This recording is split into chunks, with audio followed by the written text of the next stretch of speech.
Welcome to the podcast, which is all about the world of direct response. Are we on the air? I'm your host, Sean Wilsey, and for over 30 years I hosted shows on cable shopping networks, and now I want to be your guide into this world as we look at the ever-changing nature of DRTV, direct response television. And here we go with a show that is going to be you and me and not much more for the next little bit, for this episode, because I want to be able to take some time and respond to some of the comments that have been left on my YouTube and on Twitter and some other forms of social media, because there are many times some very, you know what, just dawned on me, I need my phone. Hang on, listen to some music.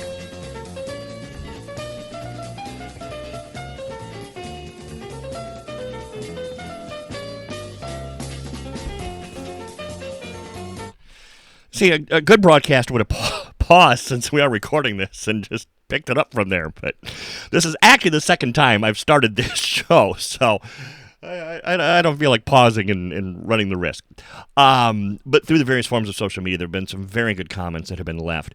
And since they're public, I'm going to address them. If you ever, by the way, send me a private note, and I've had a lot of former QVC hosts who have reached out to me, former vendors, current vendors, who have reached out to me and sent me private messages. I'll never discuss those, so don't worry if you are one of those and you have some thoughts. I would love to read them and talk with you and chat with you.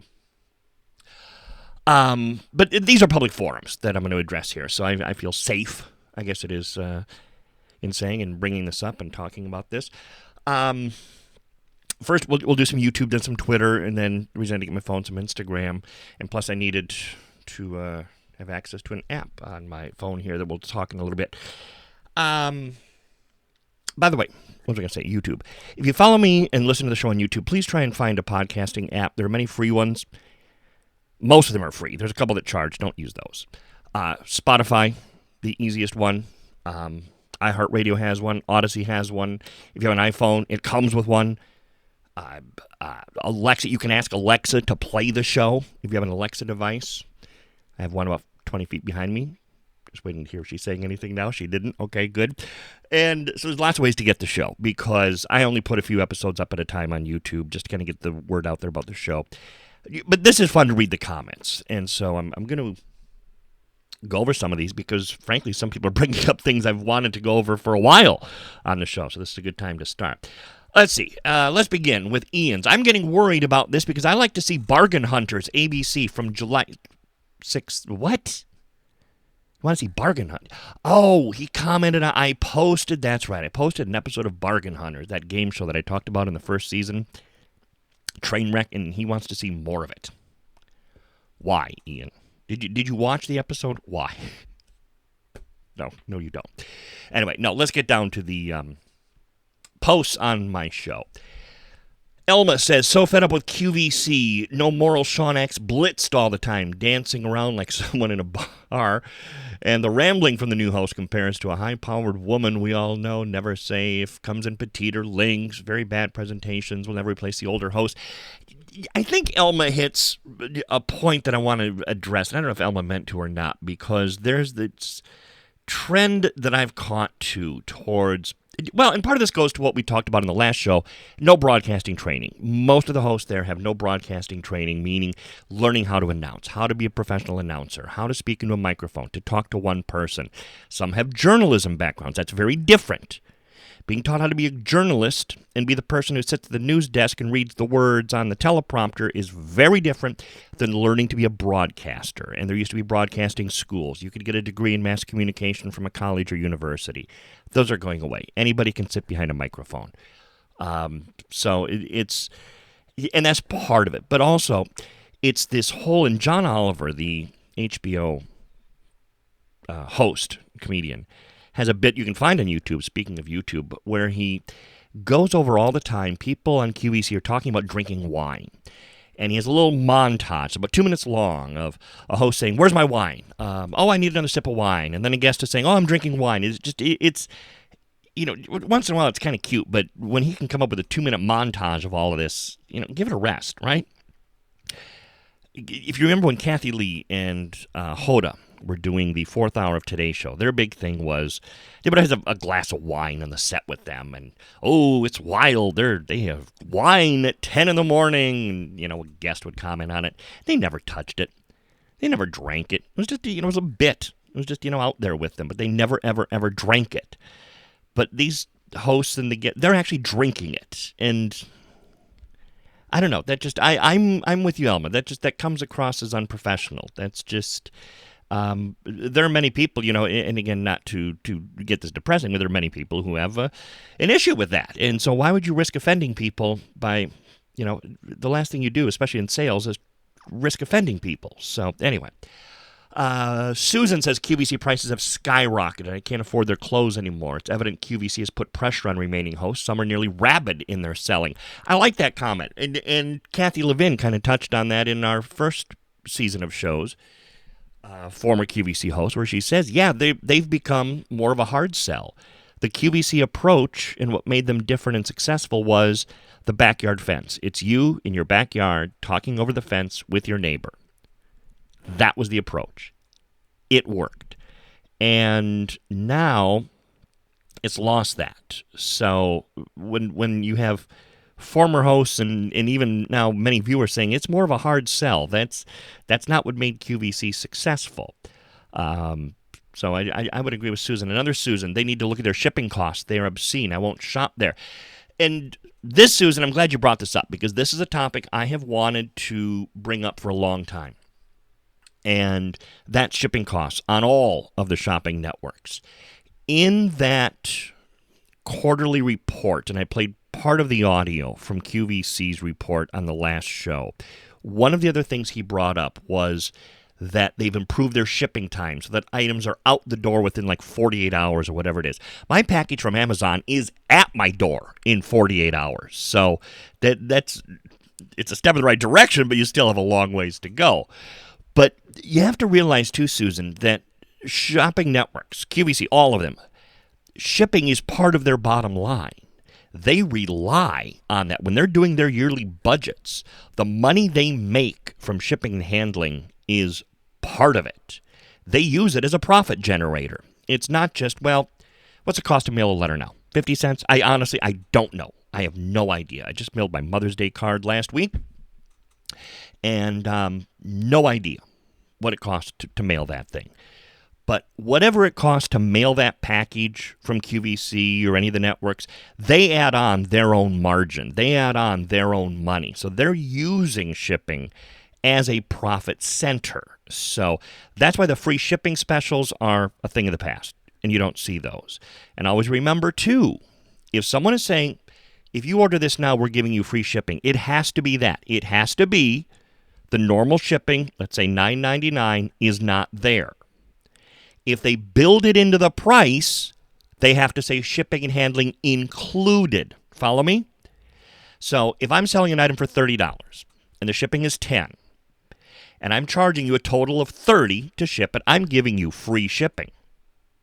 If that item is $30 and shipping is $10 and I'm charging you $40, I'm going to sell that saying shipping and handling included. So, hey, you're buying this for $40, but shipping and handling is included. So always remember this, and again, I'm getting ahead kind of to some of the legality shows that we have coming up, but that's something to keep in mind. So a very good point. Amelia says all the classy designers are gone.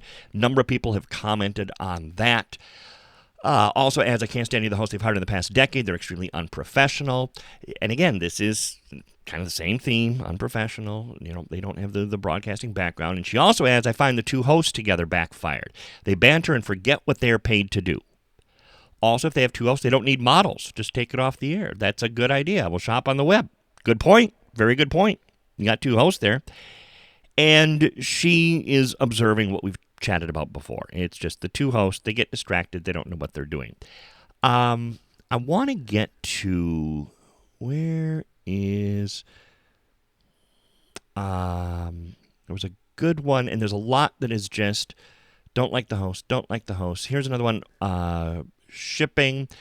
Mom 57-5. I had to quit ordering from QVC quite a while ago. Well, I don't mind paying shipping. Most retailers, after a certain dollar amount, you get free shipping, but not QVC. You could order 10 of the same item and pay separate shipping for each item. Again, they're using it as a profit center. So, where is the one that kind of takes the other approach? Here we go. Belinda. I like this, though. I like this. You make many valid points, and many older viewers will never be satisfied. And I'm an older viewer. It's a mindset. And she adds, it's like Rudy Valley sings, well, who's in this? Her? Question mark. Nothing wrong with Sean, the host, not me. It's a matter of opinion. And she talks about changes. Times change. You need to attract younger viewers too.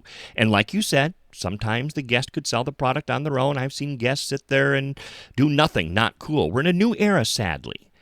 I will miss whoever leaves. I worked in the oil industry in the 80s and 90s. I miss my friends. Stuff happens. How many millions out there watch no new movies, listen to no new music, watch no awards, similar reasons? Belinda, that's a very in-depth thought you put out there, and I appreciate it, because Belinda does bring up some good points. Times do change, and I've acknowledged that. I played the audio of the old Family Feud, Richard Dawson, the new Family Feud, Steve Harvey. I'll take the old version any time, but this new version is getting killer ratings, and has probably kept the show on the air about 20 years longer than it would have been otherwise. So it was able to adapt, and I think Belinda does bring up a good point, and it's about adapting, and many of us don't care for what's happening.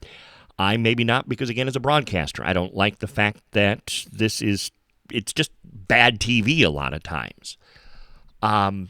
But I think it also goes deeper than that, and it's just, and this will, I'm going to get ahead and talk about Sune in a little bit, that new app, because times are changing. They're trying to keep with the times and get this cell phone addicted audience, maybe, by saying, you know what, we don't need to hire broadcasters anymore. We can have people that are silly and drink wine and and so you risk offending then your core customer, and this goes back to the numbers we talked about last week, where the new customers are down, returning customers are down, existing customers down. So it's just, and you're not bringing in new customers though with this. So maybe you're better off trying to find a way to keep the existing customers. And someone else, Vicky, commented, OMG, their German show. She was talking about Invicta. If you haven't heard that, Shop HQ has a German network now, and I played some audio from that. Go there and find that. It's almost eerie listening to that. And a lot of people made comments on YouTube about QVC going woke, and I'm not going to go down that road. That's a very hot political topic right now. But there's many, many, many people thinking that is the issue, and I'm just going to let those conversations play out on YouTube and not plant my opinions one way or the other into them. And believe me, I have some. So we'll let that go at that. And I want to go to Twitter now, because there were a couple great Twitter comments. If you don't follow me on Twitter, Sean Wilsey. My name is spelled, by the way, SHAWN WILSIE. And I love having new Twitter followers. I love having correspondence with people on Twitter. Again, Facebook, forget about it. Done. Instagram, I'm there. S. Wilsey. And Twitter, my full name.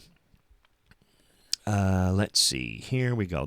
I had tweeted about, this was about the past show. And Mr. Baseball said, that was interesting, Sean. Yes, the standards have gone downhill, and I don't believe they will ever go back to how it was. There is no more dress code. Most hosts should be ashamed as to what they're wearing on air. And thank you for bringing that up, because this is something else. And again, I had a boss back in the early 2000s who was very polarizing. When he was fired, some of the hosts at the network I was at had a party to celebrate that, and I refused to go because I just thought, no, I will never celebrate the fact that someone is out of a job. That's in very poor taste. I don't care who the person is. And frankly, I got along with him very well, and he gave me some advice once that has stuck with me to this day. He said, you were talking about on the topic of wardrobe, and this was at a time when more men on TV were starting to show up just in a sport coat and like a turtleneck. And I was saying, what do you think? Should I do that? And he said, no, I want you to stay in a suit. And I said, why? And he said, you will never, ever offend anybody by dressing down. You do run the risk of possibly offending someone by not dressing up. And that has stuck with me to this day. I wore a suit, with the exception of Fridays when I was selling under $10 product for the last network I was at, when I had a boss who at that time said, why are you wearing a suit to sell a $9 piece of whatever? It's like, okay, good point there too. So there is the other side to the coin. But otherwise, I always had a suit on. And I I look to sports. I don't watch a lot of TV except for Jeopardy and sports. And all the men who are doing the games, they're still in suits. As long as a guy who is at a baseball stadium still wearing a suit, I just think it's appropriate that you still dress up and you still wear a suit. Next comment I wanted to read was from... Oh, another one, by the way, from Mr. Baseball. I don't know if you've heard this or not, but there is a program on YouTube called Permanently Temporary. It's a guy who watches shopping channels and plays a bingo game. He can sometimes be cruel to the host, but I think you may want to see it. I have caught that, actually, and he is. For anyone that wants to see it, he's on YouTube, and you can search. What did he say the name was? I just stumbled upon it. Lost the name already. Permanently Temporary, apparently, is his channel. And he does. He'll watch these shows live, and he'll bounce around between all the networks, and even the foreign ones, and he basically does a Mystery Science Theater for them. And I enjoyed it the couple times I've seen it now. He can get harsh, but sometimes I have to agree with him. So I think there is something to it. And then from, where is it? Here we go. Manhands9. I love Twitter names. There has to be a story there. I'm curious to know your opinion on Sune, S-U-N-E. Thank you for that, because, and I did respond to that. I think I mentioned I was going to talk about it, and we are going to do more of this. For those that don't know what Sune is, and again, it's spelled S-U-N-E. Sune is a new app that you can download, and it's only been out, a few weeks now, I guess since April, and it was launched by Qurate. Who's Qurate? Q-U-R-A-T. They're the company that owns QVC and HSN, and so they're the parent of QVC and HSN. And I'm honestly surprised they've not made a bigger deal about this, because, and I'm harsh to QVC, not as much to HSN. I still think they're doing what they do well, but this app is incredible. Believe me, I'm surprised to say this. They're doing this right. This is something Qurate has nailed. What is it? It's a video and live stream shopping platform. It's basically TikTok for your phone. Now, through the app, users can buy products directly from a personalized video feed of influencers and brands. And what Sune does is it customizes each user's in-app experience based on their purchase history and preferences. So, when I set the app up, put in my name, I did my email. I don't give my phone number out for anything. So I did my name, birthday, email, and I chose a password.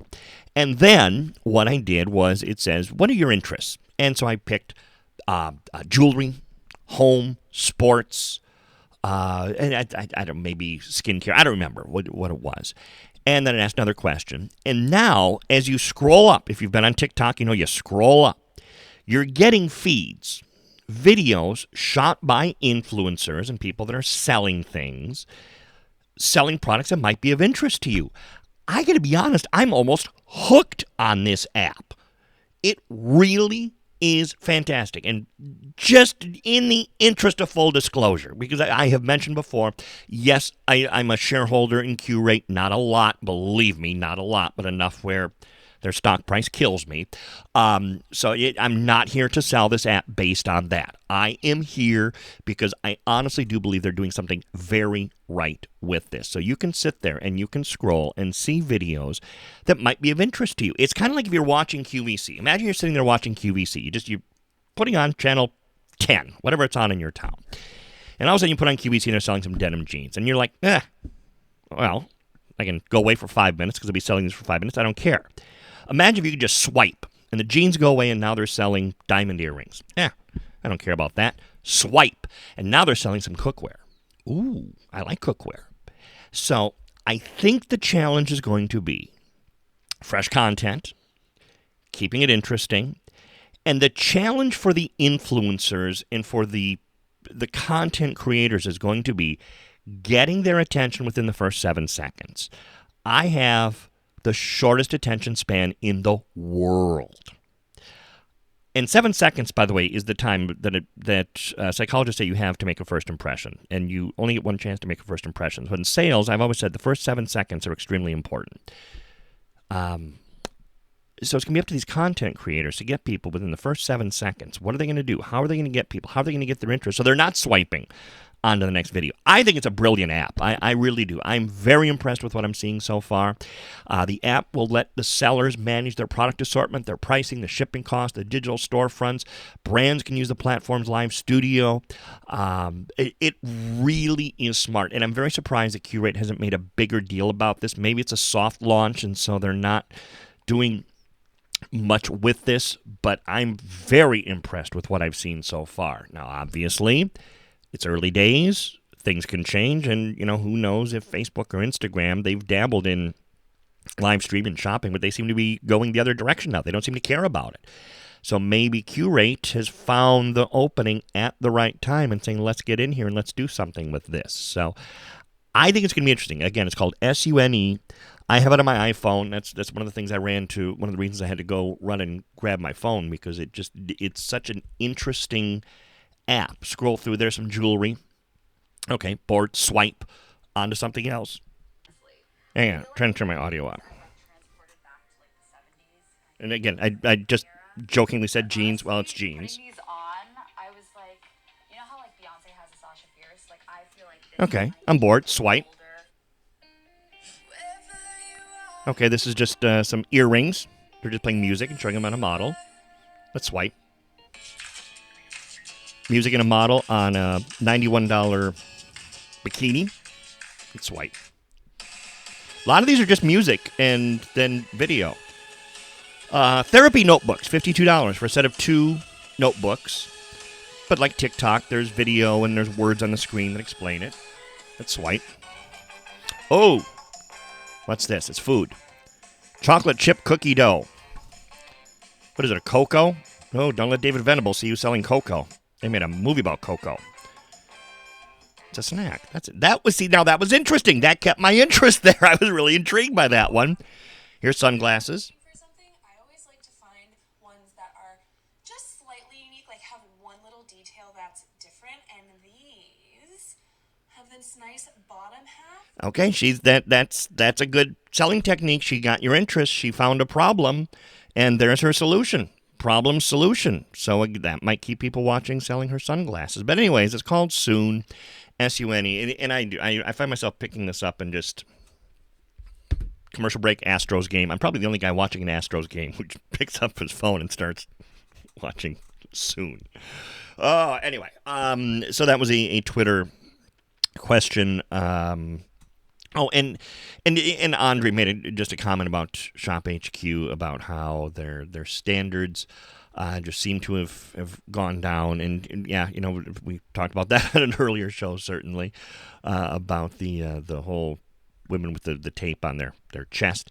And here's the one I found interesting. I mentioned on a past show about Shop LC, how I don't discuss their yearly numbers, which, as you're listening to this, by the way, probably just came out, because they're traded in India on an Indian stock exchange, and you have to convert their currency, and their currency is not decimalized, and I don't want to be responsible for messing up the translation of their numbers. But I did post on Twitter that the stock for their company, their parent company VGL, in U.S. money is at $3.74 a share. Been as low as $3.28 and as high as $7.44. And actually had someone from India comment to it. Rajdev _ Rishi says, yes, correct, Sean. All-time high is $12.81 in U.S. money sometime in 2021. So thank you for that. I appreciate the fact that he took the time to respond to that. That was very helpful. And like I said, I don't spend a lot of time discussing them just for that very reason, because I don't want to be responsible for possibly making a mistake in the translation of their numbers. But that one I took some time to translate. On Instagram, just a couple more quick ones here, because I know we're already running long. And this one just took place recently on the post for my last show. Bob Cohen 12 said, I recall one hilarious show where you accidentally kicked a dive box across several studios to tout its durability. I've been listening to your past episodes on the home shopping industry and financials. Very interesting and informative. Thanks, Bob. Thank you for that. And yeah, that was a good example of where I was starting to realize I don't see myself at this network forever, because the team that had come in at that point, let me back up. What he's talking about is I had taken the dive case, which is, again, a tackle box that's converted to hold watches, which was touted for its durability. And remember the old, not Samsonite, American Tourister luggage commercial where the gorilla in a cage is throwing around the suitcase? Well, to show the durability for this case, I just took it and I threw it and dropped it. And really, I didn't even abuse it like the gorilla in the commercials did. I got called into my boss's office on that. And I was told in no uncertain terms to not ever do that again because the buyer was insanely upset with me. So, because, and this buyer hated me. We never got along, ever. Mr. Clean, I will always refer to him as. And he hated me. And so, okay, you know what, whatever. But, yeah, I never got in trouble for, I probably actually could have dropped an F-bomb, and I wouldn't have gotten in trouble. But for throwing what was supposed to be a durable case anyways onto the studio floor, I got in serious trouble. The things I got in trouble for over the years, there was that. One time I was on a set in one of the studios, and we had monitors, and so I could see what I looked like on camera, and I looked at it, and it looked like the set was made of 2 shower curtains and some loofahs that were hanging from a rod behind me. This was supposed to be an attractive set to sell watches, and it looked like $1.87 was spent at Target. And I paused at one point, and again, this was 3 a.m, and I said something to the effect of, you know what, this set blows. And I explained why I thought that. Well, apparently phones started ringing. And again, I will never understand why at 3 a.m, all of a sudden people heard about this. My director got called the next day. My producer got called the next day. I didn't get called, but everybody in production who was working that night got a phone call from their bosses saying, why'd you let your host do that? Why'd you let your host say that? Like they had a control over it. So, by the way, the set was gone the next day. So apparently people did agree with me that was an awful set. I'm serious. It looked like someone went to Target, bought a shower curtain, and a couple loofahs. So the things that get you in trouble in this industry. And Johnny. Should I tell that? Let me tell. Okay, 27 minutes in. One more quick story. Johnny. This same regime at the end there when I was at Shop NBC,